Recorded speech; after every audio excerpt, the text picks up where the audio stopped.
Slight tampo ni Gandang Kara na may konting nakakatuwang pagganti from GK.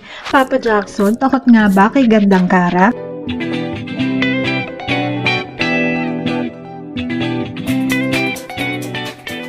Sa recent live ng Carjack, nakakatuwang mapanood ang slight tampuhan ng dalawa.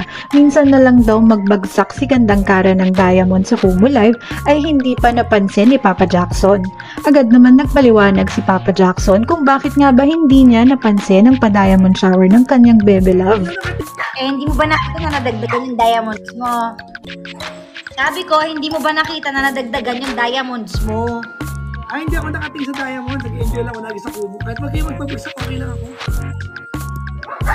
Minsan lang magpa-diamond shower, hindi pa pinansin. Sabi ko, habang kumakain ka ba, iniisip mo ako ganun? Ang sarap ng kape. Pag ako, nagtanong ka ng ganyan sa akin, dilad mahindihan kita. Tandaan mo yan.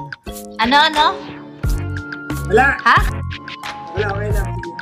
Ox lang yan, Gandang Kara. Huwag na magtampo. Bawi naman agad si Papa Jackson sa isang on-air live sa Energy FM ni PPJ ay may isang caller na nagtanong kung kumusta na ba sila ni Gandang Kara. Sagot naman ni PPJ na kasalukuyang nagyayaya sa kanyang kumain si Gandang Kara habang larong-laro pa naman sana siya ng computer game.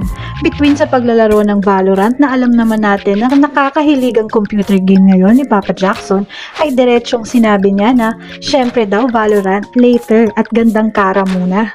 Yung chairman, uwing-uwi ako para maglaro ng Valorant eh. Unahin mo yung yaya nung yung taong yon kaysa yung Valorant. So pipili ako ngayon, Gandang Kara o Valorant? Siyempre, Valorant. Later, after Gandang Kara. Ay nagtanong pa kay Papa Jackson kung takot daw ba siya kay Gandang Kara. At eto naman ang kanyang sagot.